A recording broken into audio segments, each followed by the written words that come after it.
I haven't entirely withdrawn from the human race. I have merely withdrawn from that seems to be a major part of it. That part about loyalty to family and friends, stuff like doing the right thing.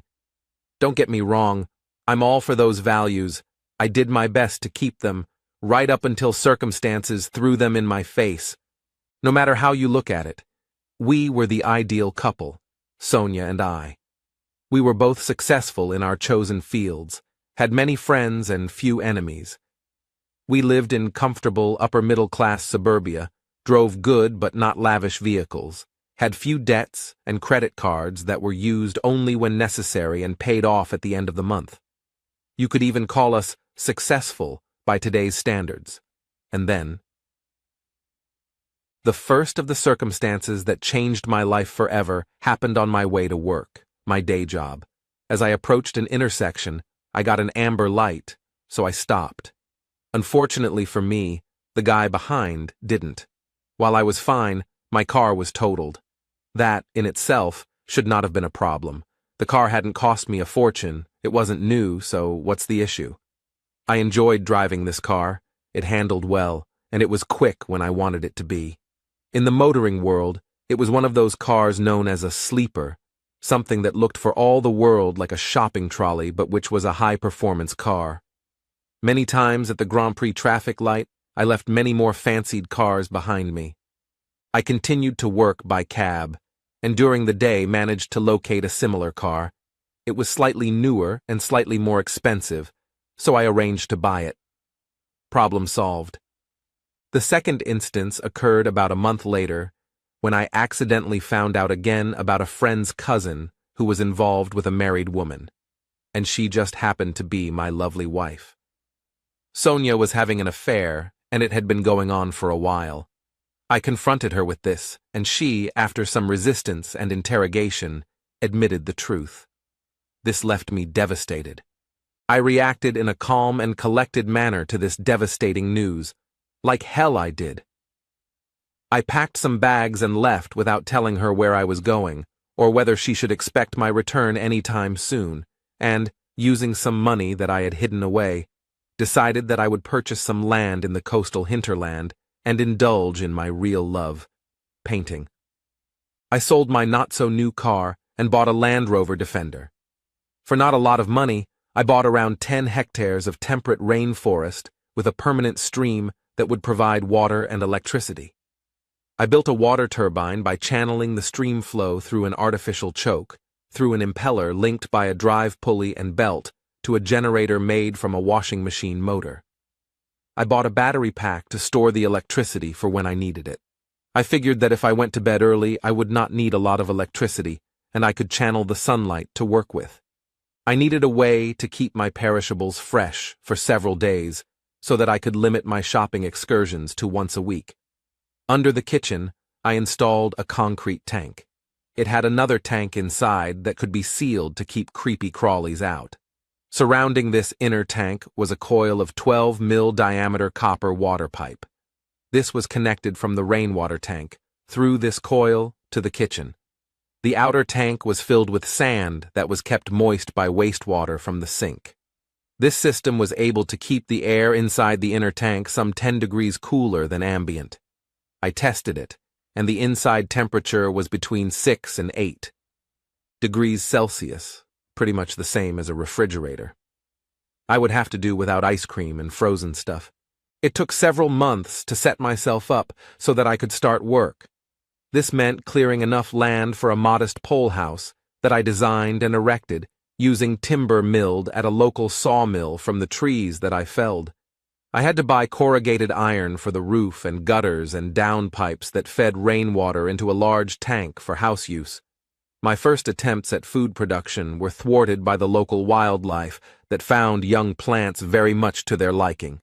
I built an enclosure to keep them away, while at the same time I didn't discourage their visits. I did draw the line at paralysis ticks that thrived in this environment. While they, if they attach themselves in certain places, could prove fatal, even in other places on the body, could prove very painful, and this could lead to complications. When designing my house, I set up barriers on the poles to prevent them, and other creepy crawlies from getting into the house, and that included snakes. Once a week I would drive into the nearest town for those things that I could not provide for myself, like milk and meat, flour and butter. I got some chooks and set them up to provide me with eggs and the occasional meat. These were housed in an intruder-proof pen, because there were a couple of feral foxes that tried their luck until it sunk in that they were never going to be successful. After that, they joined the wallabies as friends that would come into the cleared space and talk to me. The wallabies quickly became my mates.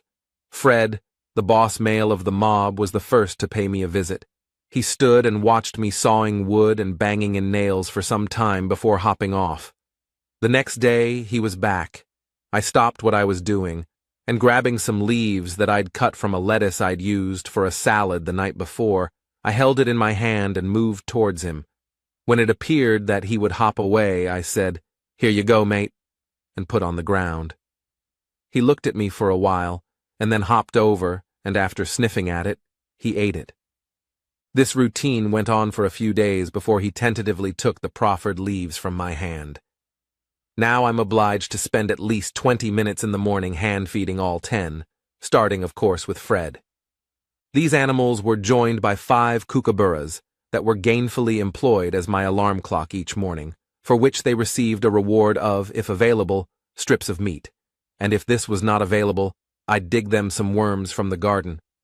There were many colorful birds, parrots and rosellas, along with a variety of finches that dropped by for seed from the feeder and a dip in the bird bath. A pair of wagtails set up shop on the end of the clothesline crossbar and built a nest to raise 3 chicks. These were the cheekiest of my feathered friends, always around me when I gardened, ready to swoop on disturbed flying insects and telling me, at least it sounded like they were chirping, "Thank you very much," before flying off to check out other prey.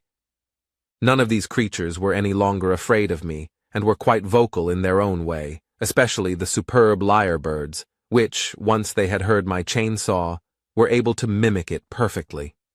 This was the life that I had built for myself. No TV or radio. I had some CDs for musical accompaniment while I worked. The rest of the time it was just me and my mates. I lived alone, but was never lonely. I had many mates now, mates that could be relied upon to be true to me. On fine days, I would sometimes carry my easel out onto the grass and set up to paint. On these occasions, I had an audience to watch the work evolve from the blocked-in background to the finished product.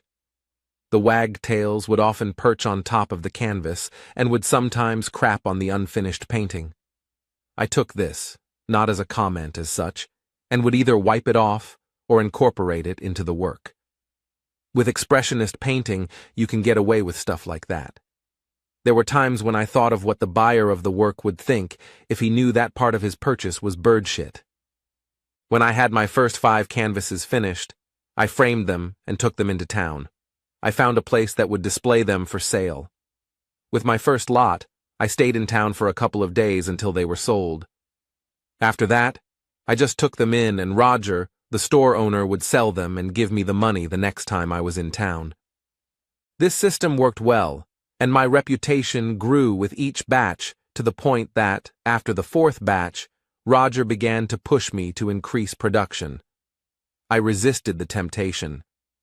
What I'm doing follows sound marketing principles: establish a demand and restrict supply, thereby increasing the price that you could ask.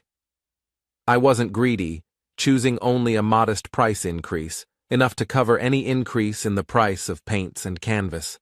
At times, when inspiration deserted me, I was able to concentrate on my next major project, that was to fireproof my property. It didn't happen often, but when there was a fire in this part of the world, it was spectacular and deadly. Crown fires are highly dangerous and almost impossible to put out once they take hold. What happens is that the underbrush ignites and creates an updraft that vaporizes the oils in the eucalyptus leaves. These ignite, sending embers ahead of the fire front. When these embers hit the ground, they ignite the dry underbrush, thereby creating its own mini ecosystem of winds and updrafts, perpetuating the process. I set up sprinklers on top of my house that sprayed the roof. The water ran down the gutters and into a large underground tank, almost like a covered swimming pool. A solar-powered electric pump would draw water from this tank to feed the sprinklers. I would keep a watch as the fire approached, making sure to spray any embers that hit the ground. I was able to get several industrial-strength blower fans from a clearance sale.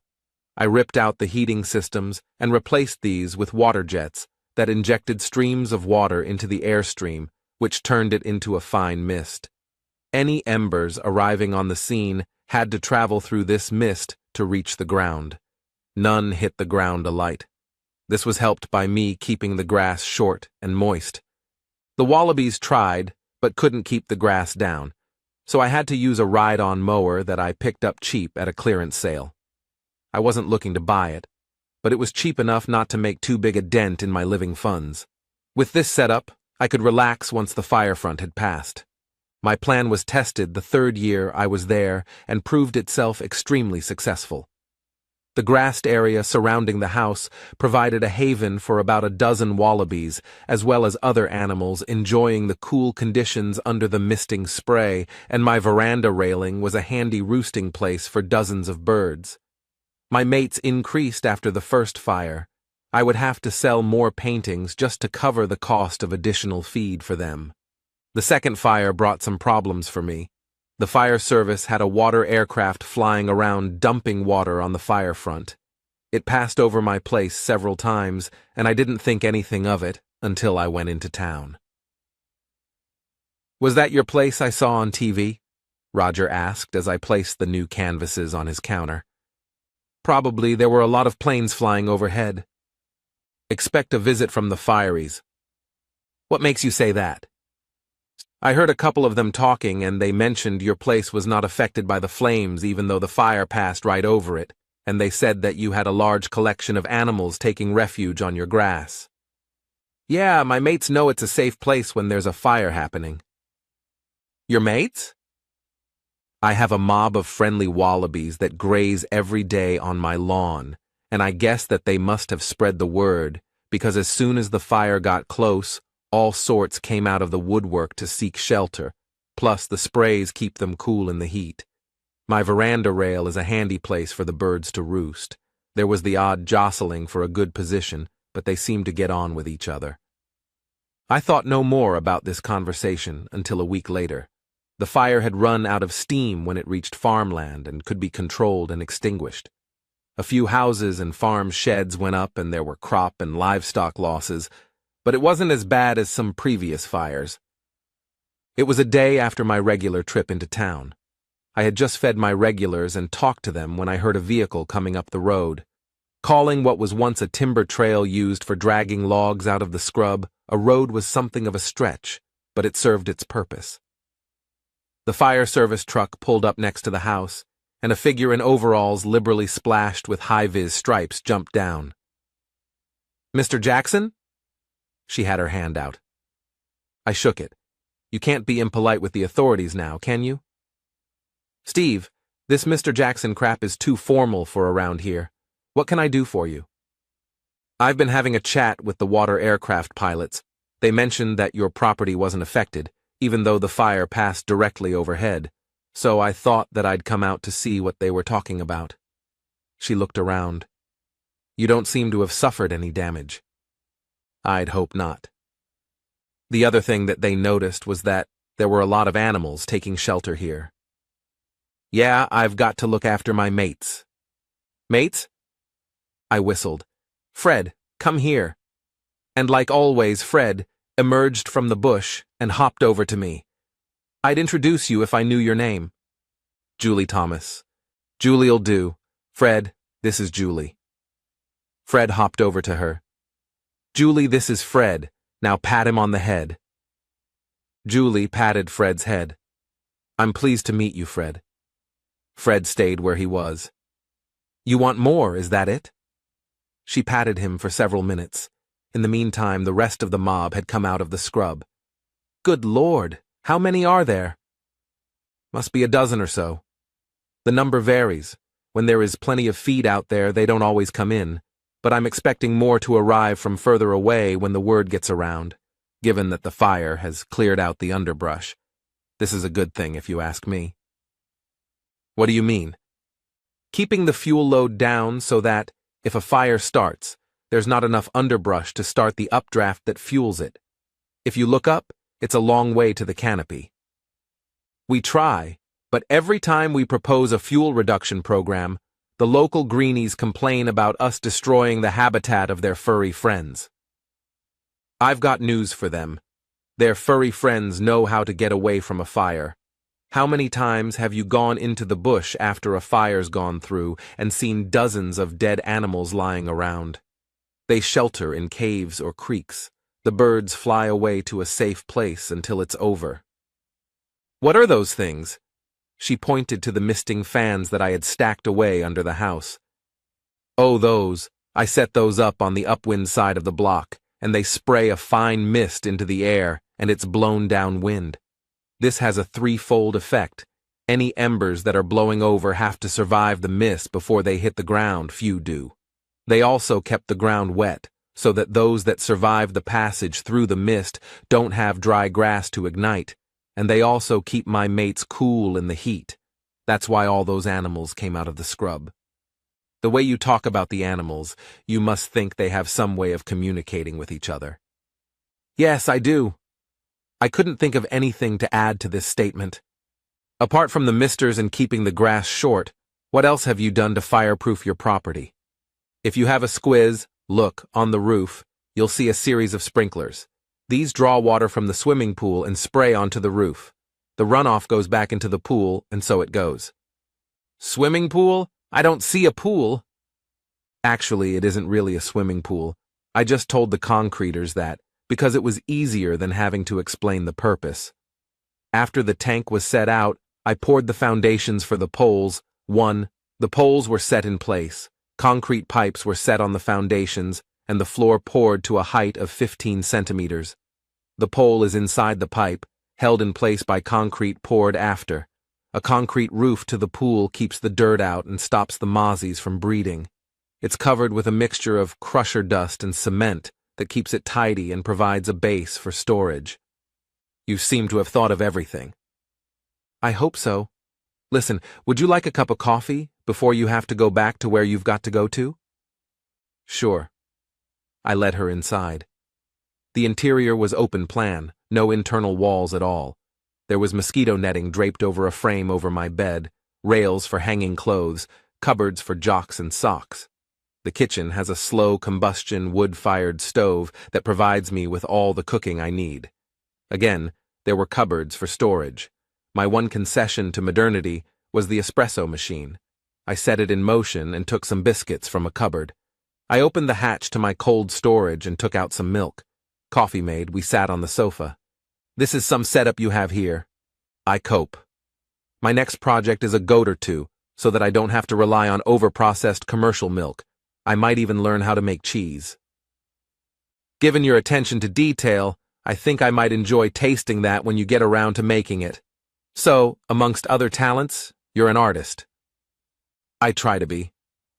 I've been wondering where those paintings that Roger's been selling come from. He wouldn't tell me. Yeah, I swore him to secrecy, and because he values his wedding tackle, reproductive organs, man parts, he has kept his word. She went over and went through my next collection. Can I buy this one?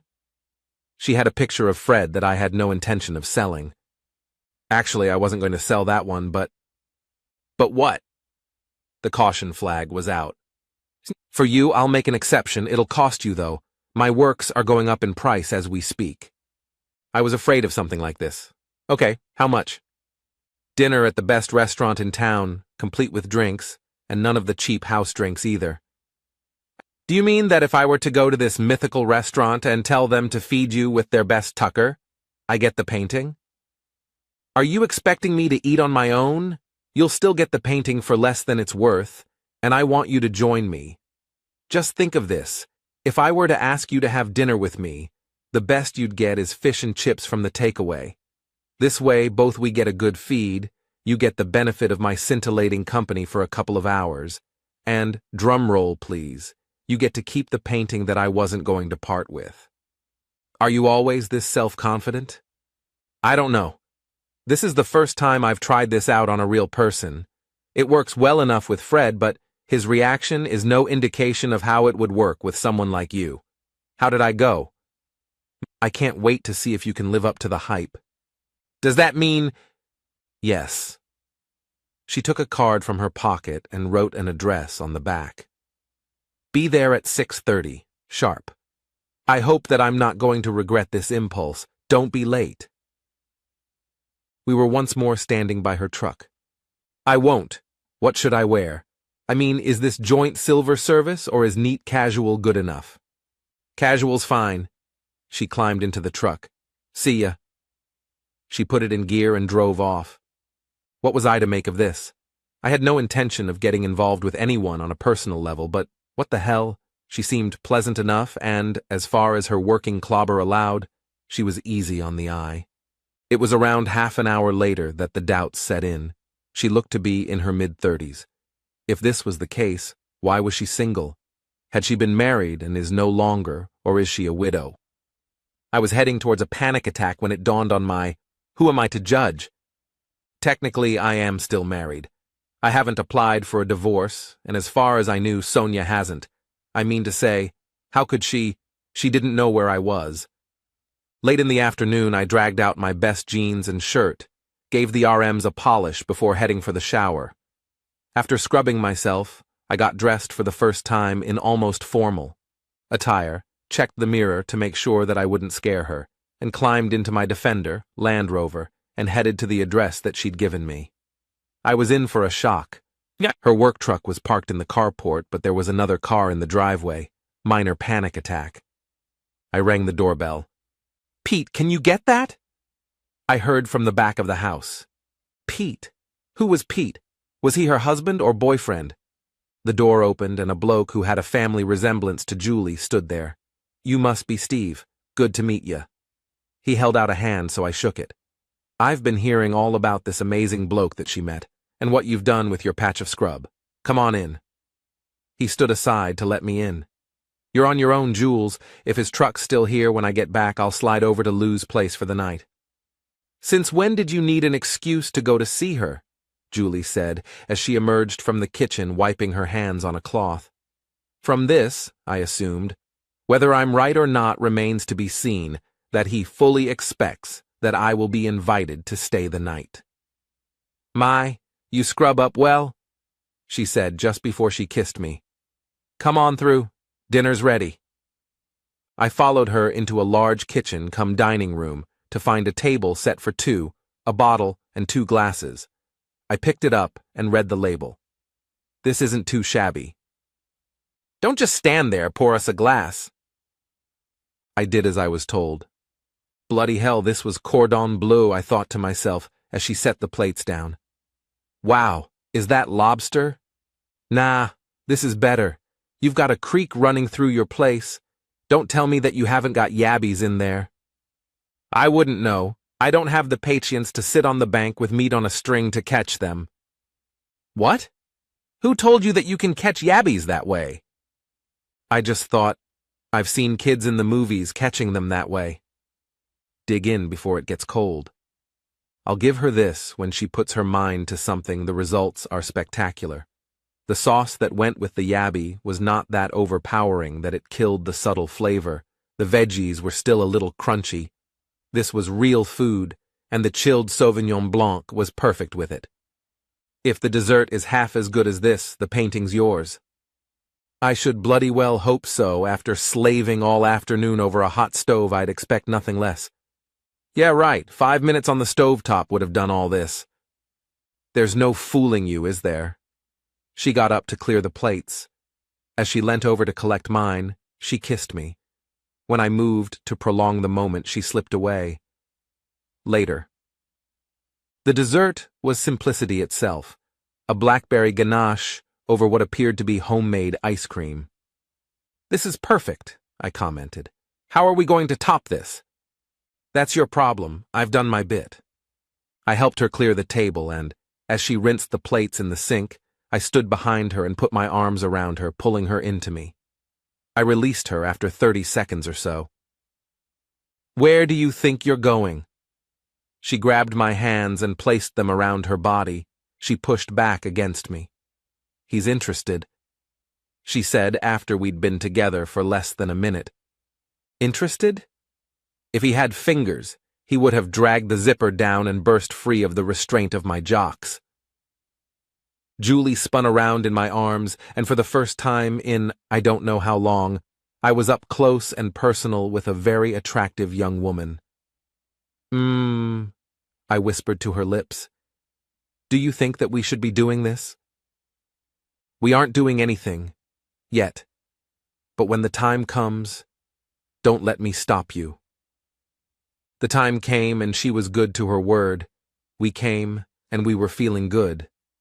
Apart from talking to the animals and slapping paint on a piece of canvas, what do you do? Where have you come from? And what makes you tick? I will if you will, okay? Okay. I've got nothing to hide. Are you inferring that I do?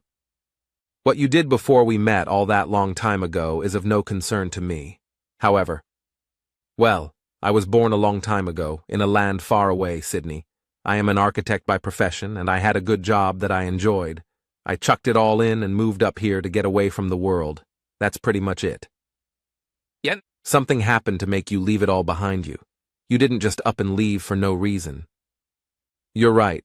You'll find it all out eventually. I think I have a wife, and she was the reason for my move. She was cheating on me, and I felt betrayed, so I left. I didn't tell her where I was going or whether I'd be back. She may have tried to file for divorce. Yes, we've been separated for that long, longer in fact, but she wouldn't know where to send the papers. And you haven't thought of divorcing her? Oh, believe me, I've thought about it, but the stubborn part of me has told me to put it off for as long as possible, knowing that if she wants to marry her lover, she can't. It seems strange to me for people to allow cheating on their husbands but frown on divorce. They don't actually allow infidelity, but it's a lesser issue in their eyes than divorce. Go figure, I never had any time for her beliefs. We decided early on that when it comes to personal beliefs, I'd go my way and she could go hers. Okay, it's your turn. Well, I was born sometime after you, I think, and I grew up in this town.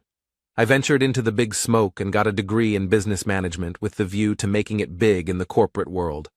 I was progressing quite nicely along my career path until 3 events derailed my ambitions. The first involved a brief foray into the world of matrimony. I married my boss' son. The second was the spectacular collapse of that brief foray. The boss's son claimed that I had been unfaithful to him. What my boss didn't know that his golden-haired little boy had been shagging someone else. I was fired and the word was put about that I was unreliable as an employee, so no one was interested in hiring me. The final straw was a month later when there was a bushfire in this district, and Mum and Dad were both killed trying to get help. Dad was driving, very fast, when they were engulfed in a dense cloud of smoke. Dad ran off the road and hit a tree. By the time the smoke cleared and fire trucks began to find their way along the roads, it was too late. The car was engulfed in flames. We don't know whether it was the bushfire itself or whether the car catching fire that started a secondary bushfire. Because of that, I have devoted any spare time to working with the fire service on bushfire prevention and protection. We're both sad specimens of humanity. What are we going to do about that? Come to me, come with me.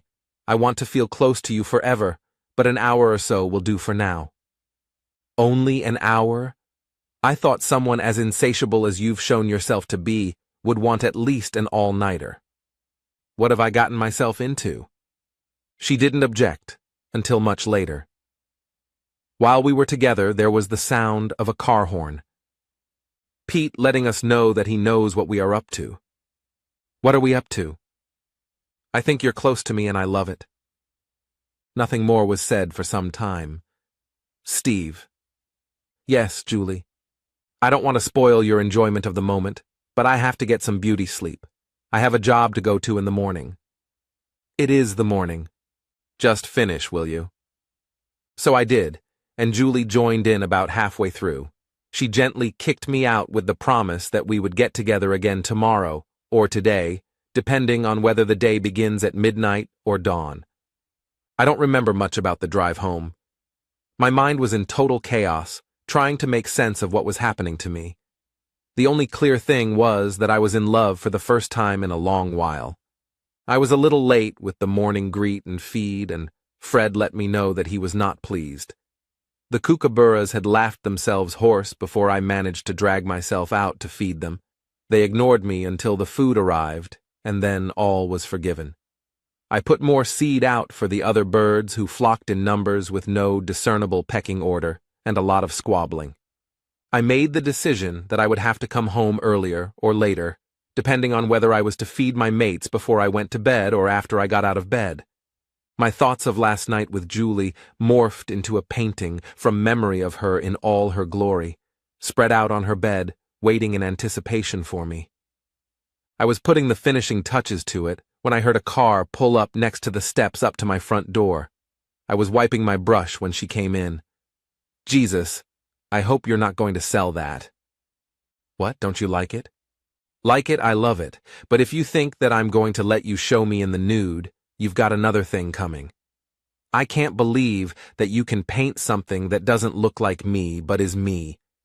You've managed to scrape away the exterior and capture the inner me. If memory serves, you've never seen me naked in daylight or even with a light on. I closed my eyes and opened my heart, and the image emerged. Julie had reached me and was standing close, taking in the whole painting. Have you done this sort of thing before? I knew she wanted to know if I had painted a portrait of Sonia. I hadn't and told her so. Her lips met mine. Darling Steve, you are the most amazing man I have ever met, and, if this feeling galloping through my body is telling me anything, it's that I'm in love with you. What are we going to do about this? Let's just see where it takes us. If you must know, I have had similar feelings for you. I'm glad of that. The thought of me throwing myself on someone who was unreceptive scared the hell out of me. Next question. Are you staying the night here? Yes, that was my intention. Another kiss. Stay right there. She ran out the door and down the steps to her car, returning with a carrier bag. I expected to see a change of clothes. Instead, she produced a range of food supplies. We are going to cook up a feast in celebration of our newfound status as an item. She unpacked the food, and from the bottom of the bag she produced a pair of knickers. For the morning, I can't be expected to rock up to work in soiled knickers, can I? I guess not. There is one thing that you'll have to get used to. And what is that? The early morning ritual in this place. It begins with the kuka alarm, followed by the feeding of the masses, all of which takes place before I have my breakfast. How early is the alarm? Daybreak. Will that be a problem for you? Nah. I'll expect that we'll be awake before daybreak. Maybe not out of bed, but awake. I chose to ignore the implications of that statement. Good. You can give me a hand with the feeding. My mates gave me a hard time this morning because I was late. Plus, you'll get to meet all of my mates. I think that I'll like that. The meal that we prepared, using a mixture of my produce and her goodies, was simple and tasty. It was accompanied by a pleasant drink. What followed was equally pleasant and simple. We went where our feelings for each other took us, and some 2 hours after getting into bed, we both drifted off to a contented sleep. I was running my fingers up the inside of her thighs when a smile lit up her face. That's the way that I want to be woken every morning. Well, how about this then? I asked as I straddled her. Yes, how about that? I'll never get enough of this, she whispered. I'll need a shower now. I handed her a towel and showed her the shower. This is unusual, she said, pointing to the round shower cubicle. It started life as the end of a large pressure vessel. I cut it off, cleaned it up, sealed it, and lined it with small tiles. The shower curtain hangs on a circular rail and into the cubicle. The taps, faucets, are on the pole, there. She had a very good singing voice, not the same high falsetto as the Gibb brothers, as she belted out "To Love Somebody" for my benefit. I hope that I don't have to learn to sing, it'll scare my mates away. We had beaten the Kuka alarm, but not the assembly. My mates were assembled on the lawn as we came down the steps to feed them. Fred got the message quickly, hopping over to Julie as she held out her hand with his food. He didn't even pause before taking it, telling the others that there was a new player on the paddock. Next was the filling of the bird feeders. I allowed Julie to do this, and several rosellas landed on her shoulders as she poured the seed into the hopper. There was a lot of chattering and squawking while the feeding went on. Eventually, an almost eerie stillness settled over the place. It was time for a breakfast of muesli with fruit and coffee. Breakfast over, and the dishes stacked in the sink. This is nice. Julie was hugging me. I would love to stay with you, but I have to go to work. I know that. I would love for you to stay with me, but I have to think of you. You have your obligations. We kissed, and she left, but not before promising to return this evening. It was the middle of the next week, and Julie had just arrived from work. We had kissed, but there was something on her mind. What is it? Have you become a mind reader or something? So, there is something bothering you? No, it's not bothering me, unless you don't agree with what I'm about to suggest. So, no pressure then? Darling, what would you say if I was to suggest that I move in with you, permanently? I would say I was going to stretch this out for as long as I could. How quickly can you move in? Help me. She led the way to her car that was crammed to the roof with her clothes. The move, or at least the first part of it, didn't take long at all. We were just finishing dinner when she said, I had 2 reasons for wanting to move in with you. The first is that I love you so much that I do not want to be separated from you for even a day. And what is the second? Pete wants me out of the house so that Louise can move in. He told me that they would be okay if I was still there, but from the way that he said it, I knew that they would be happier if I weren't. It's a win-win situation as far as I'm concerned. Looks to me like everyone's a winner. I was on the verge of asking you to move in. I've got other news for you. Is it good news or bad? Hopefully it's good news. I've got to go to Sydney tomorrow for a meeting. The Rural Fire Service was alerted by one of the fire aircraft pilots about this place. They wanted to get more information, and I have been invited to speak with them. Am I to expect a whole bunch of people to come here, tramping all over my property and scaring my mates? I will not allow them to disturb our property. The way that she emphasized the hour would suggest that she was taking some ownership of this place. I'll hold you to that. It took a little while, and some manual stimulation on her part, for me to put the thoughts that I was having far enough out of my mind before I could really appreciate the change to my fortunes. We were late getting to sleep, and were not awake before the Kuka alarm, so it was a bit of a scramble to feed the mates and ourselves before my wonderful Julie had to leave for her meeting. Don't worry, my love, it will be okay, she whispered before kissing me goodbye. It was a mixed bag of news that she returned with. The bosses were suitably impressed with her description of my fireproofing of the property and wanted to see it firsthand. I don't think that Steve would be too pleased with that idea. He has managed to make friends with the wildlife, and if you look closely at the video from that plane, you will see a large mob of wallabies and other assorted wildlife congregating on the property. That is because they're smart and realize that they would be safe there. If we have a whole bunch of people tramping around the place, they will most likely be scared off. We can't have that. You said "we" a couple of times. Is there any significance in that, or is it a Freudian slip? Either. I have fallen in love with him and we are living together. I wouldn't like it either. What does he do for a living? For the moment, he is an artist, and a very good one.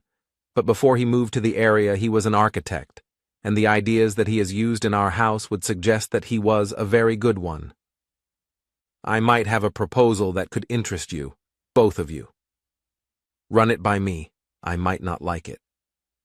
If he's as good as you say he is, my proposal is that we, the Rural Fire Service, employ him as a consultant architect who can provide design inspiration to other architects in the field of house and property fireproofing. Do you think he'll be interested? I'll ask him. I heard her car coming up the road and was waiting at the bottom of the steps for her. It wasn't that I was anxious about her meeting or anything. Well, how did you go? I managed to hold the question until after our kiss. Long after. Darling, I have good news. Okay, I'm all ears. How would you like to work for the Rural Fire Service as a consultant? A consultant what? Architect. I described your setup here. They were suitably impressed and want you to consult with them and architects on best practice for fireproofing rural properties. Tell me more. I don't know more at this stage. My boss came up with the idea at the meeting and wants to send it up the ladder, if you're agreeable, that is, to see if it has any traction with management. You can tell your boss to go ahead and fly his kite, and if and when he has some sort of concrete proposal to put to me, we'll discuss it. In the meantime, I have something better to do with my time. Dinner was quite late. I never expected the wheels to move quite so quickly. A week later, Julie and I were seated at a table that contained 3 other men and a recorder. Mr. Jackson, Julie has given us some information about the improvements that you have made to your property to make it fireproof. Do you have plans for these works? I didn't, but I have now. I sort of made it up as I went along. These were not improvements to an existing structure. It was planned from the beginning, and I'll explain why. The house is built over the equivalent of a swimming pool. The concrete tank came first. It had to be that way because, with the pole construction, I couldn't have the poles in the center of the house. Swimming in water, they had to be separated from the water in the pool. Once I had to roof the tank with the poles sticking up, I could finish the construction. There is a submersible electric pump connected to a pipe that feeds the sprinkler system on the roof. What if there's a power outage? What do you do then? There's no such beast as a power outage where I am. I am off-grid and have a battery backup that can provide power for several hours, more than enough for the fire front to pass. Won't the tank eventually run out of water? If you look at the plan, you will see that the roof drains back into the tank. Very little water is lost and is usually fully replaced in the first downpour. You will also notice that I have used half-round guttering instead of the usual OG profile. The reason being that, with the turbulence of the water entering the gutter, it is virtually self-cleansing, and instead of having a wide plan area for the water to lie in, there is virtually no chance of that happening, reducing the likelihood of the gutter rusting. The other thing that Julie told us about was those misting fans that you set up. Can you explain your thinking there? I experimented with the most effective use of water in firefighting. I had noticed that the hoses used by metropolitan brigades have spray nozzles instead of stream nozzles. I thought about this for a while and remembered seeing micro-spray nozzles being used by roadside herbicide sprayers. They gave a more uniform application and used less chemicals than the traditional method. The downside, and why these are not used anymore, was that the operators tended to inhale more of the poisonous fumes. Because these misters set up a mist wall, the embers are doused before they hit the ground. As well as that, the grass is kept moist so that, in the odd chance that an ember slips through, there is no dry tinder to ignite. There is a problem as I see it. All of this must have added considerably to the cost of the building. I wouldn't know about that. Any equipment needed I bought second-hand from disposal yards, and the labor was all of my own sweat and tears. Effectively to me, the cost was the materials needed. As for the house, the timber I had milled for me from trees cut down to clear a space. I had to buy roofing iron and guttering, PVC pipes for the connections to the rainwater tank, and the cost of the tanks themselves. Second-hand plastic tanks didn't cost much. As for the plumbing and electrical installations, because I was off-grid and using a septic system, I didn't need licensed contractors to do the work. I did it myself. Can you leave the plans with us? I would like to get our architects to look at them and get costings for a builder to carry out the work. Go your hardest, it might shock you. It's certainly not something that can be done after the house has been built. We left them with it and headed home. We had a welcoming committee of one waiting on the front steps for, at least, my return. Oh, no. The good lady wife, I presume? The very same. Hello, Steve. She looked at Julie. This is awkward. I came to have a word with you. Come inside. I'll rustle up a cup of coffee. Okay, I'm a coward to leave the two of them together, but I trusted Julie to play it cool. So, you're Sonia. Steve has told me quite a lot about you. Oh dear, I'll bet it wasn't good. Actually, it was okay. There's no animosity as far as he's concerned. We've been discussing our future, and your name has come up. I suppose that he's decided that he wants a divorce. Snap! It has been a part of the discussion, but neither of us is in any kind of rush to go down that path. We're sorting ourselves out first. Oh. Coffee's up, I announced as I came over with a tray. I set it down on the table. That's yours, Sonia. Julie's this one. I grabbed my mug and sat down. I haven't introduced you, Sonia. This is Julie. She and I are what you would call an item. Julie, this is my wife, Sonia. I have been trying to get in touch with you for some time, Sonia said, but couldn't find you. You seem to have dropped off the face of the earth. Why did you toss your job in? You loved that job. But I couldn't disappear off the face of the earth if I stayed in that job. I didn't want you to find me. I would have done something nasty, and probably illegal if I'd allowed myself to be found. It took a long time to get over your betrayal. By the way, how is Andrew? We're no longer together. I'm sorry. I was sort of hoping that you'd be happy with him. I came here hoping to discuss the possibilities of getting back with you. I'm sorry that you came all this way. There is nothing to discuss. To put it bluntly, Julie and I have a future. You and I don't. I was about to contact you, let you know that if you wanted a divorce, I wouldn't stand in your way. You can keep the house. We are quite comfortable here. I had assumed that you and Andrew would still be together. I think I'd better go. She grabbed her bag and almost sprinted to her car. We haven't heard the last of this, Julie said. You could have been a little more diplomatic. I know, but my blood was fast approaching boiling point. During the period after I split, I rationalized our marriage.